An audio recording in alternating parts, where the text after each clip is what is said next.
And so what the females seem to be doing is using some marker or some set of markers as a proxy indicator for health. And I think you could say with reasonable, you could say reasonably that female human beings do the same thing to male human beings.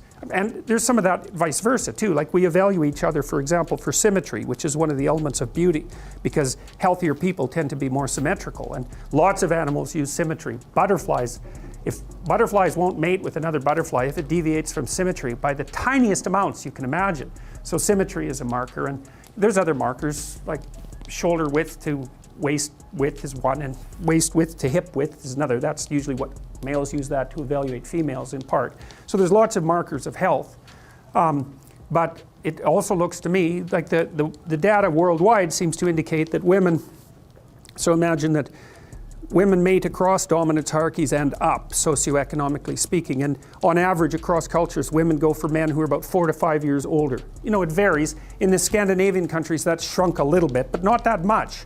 And in other cultures, it's bigger. I would say that depends to some degree on difficulty of establishing economic independence, right? Because in richer countries, it's easier to have enough economic independence if you're a male to be a useful participant in the process of having children. But it doesn't matter. Cross-culturally, it's still across and up, where men mate across and down. They don't care much about socioeconomic status. It doesn't seem to be part of their selection method, generally speaking. So I think that part of that is also the ability of women to select for male health. It's something like that, because it isn't only that, because if you're healthy and energetic, you're much more likely to be successful, because it's very hard to be successful if you're ill, obviously. I mean, so because the competition is just too high. And both genders, both sexes select each other for attractiveness, both select for intelligence, both select for personality, although there are differences there in terms of what's stressed. But so I think you can derive a couple of things out of this, and this is where I think people are different than other animals. Importantly different is that, so you imagine that there's tremendous selection pressure towards the production, let's say, of men who are good at climbing male dominance hierarchies, or climbing the male dominance hierarchy. But the thing that's so interesting about people is that we've multiplied our dominance hierarchies.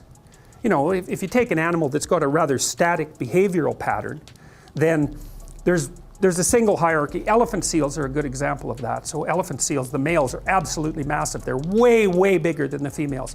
And they basically have harems, roughly speaking. And they use physical prowess as their marker of status, essentially. And obviously size is a huge part of that, because otherwise the male elephant seals wouldn't be as, they're massive, these things. They're absolutely enormous. And so it's just power / health, you know, maybe aggression, something like that. It's whatever makes them more suitable for the kind of physical combat that elephant seals engage in. So, and the degree to which power is associated with dominance status in those sorts of situations seems to be associated with the size differential between males and females. So the more power is an issue with regards to male competence, the larger the males are compared to the females, and the more likely the males are going to have a harem relationship with the females. And you see that a little bit in human beings, because men are bigger than women. They're not overwhelmingly bigger, that's sexual dimorphism. And you know, there's some men that are smaller than some women, but on average men are taller and they have more upper body strength and so forth. So there is a power element to male competition, but it's not as extended as it would be among animals, say like elephant seals. So in the elephant seal, you see maybe there's one stable set of traits that's being selected for that makes the males more likely to reproduce. But human beings, we're very weird creatures because we're so conceptually flexible. And so what seems to have happened, maybe males started selecting each other in dominance competitions for something like cognitive flexibility and conscientiousness. It's something like that. So that would be the ability to abstractly represent the world, and then the ability to operate effectively within it, to represent yourself socially in a way, and then to carry through with that, because that enables people to trust you. So it's something like that. And so that produced cortical expansion, and then women were selecting men who were good at that, and that produced cortical expansion, and then there's an arms race between women and men with regards to intelligence. So the women kept up, or they certainly kept up with intelligence as the evolutionary cycle continued.